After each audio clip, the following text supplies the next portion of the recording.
چیرۆکی چایە شیرینەکەی حسێن عارف. جگەلەوەی کە باوانی حسێن عارف چایچی بوون و یەکەم بنەباڵە بوون کە چاییان هێناوەتە شاری سلێمانی. ئەوکارێکی تر هەیە کە وای لە حسێن عارف کردووە چیرۆکە بەنێو بانگەکەی خۆی بنووسێتەوە. چیرۆکی چای شیرین کورتە چیرۆکێکە کە لە ساڵی 1957 دانووسراوە، بەڵام زمانە سادەکەی و سەرنجڕاکێشی دیمەنەکانی ناو چیرۆکەکە وای کرد کە بۆ ساڵانێکی زۆر لە ڕیزبەندی چیرۆکی کوردیدا لە پێشەنگەکاندا بمێنێتەوە، چونکە حسێن عارف بەم چیرۆکە ڕەوتی نووسینی چیرۆکی کوردی قۆناغێک بردە پێشەوە. چیرۆکەکە باز لە لاوێک دەکات کە بە میوانی چەند جارێک دەچێتە ماڵی ناسیاوێکیان. کیژی ماڵەکە هەموو جارێک زیاد لە پێویست شەکر دەکاتە نێوچایی لاوە میوانەکە. لاوەکەش بێ ئاگا دەبێت لە کردنەوەی ئەم کۆدا کە کیژەکە دەیخاتە بەردەمی.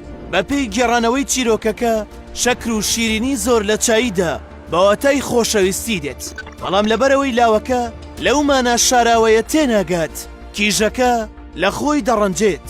ئەم بەسەراتە سادە و کوردانەیە بەسەر نووسەری چیرۆکەکەدا هاتووە کە حسێن عارفە، واتە چیرۆک و بەسەراتێکی ڕاستەقینەیە و لە تافی لاوی نووسەردا ڕووی داوە، بەڵام بە سەلیقە وردەکەی خۆی چیرۆکێکی لێچنیوە کە دەیان ساڵە نێوبانگی لە ئەدەبی کوردیدا هەیە و کۆدی ناو چیرۆکەکەش وەک ئیدیەمێکی لێ هاتووە لە ناو زمانی کوردیدا.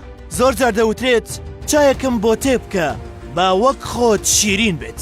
حسێن عارف ساڵی 1936 لەدایک بووە، لە پاڵ نووسیندا یاساناس و ئەندامی پەرلەمانیش بووە.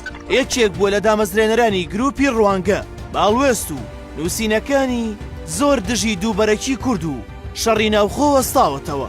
تەنانەت کاتێک بیرەوەریەکانی ژیانی خۆی لە کتێبێکدا نووسیەوە لە ڕووداوەکانی 31 ئابی ساڵی 1996دا وەستا و کۆتایی بە بیرەوەریەکانی هێنا و بۆ هەمیشە بێدەنگی هەڵبژارد.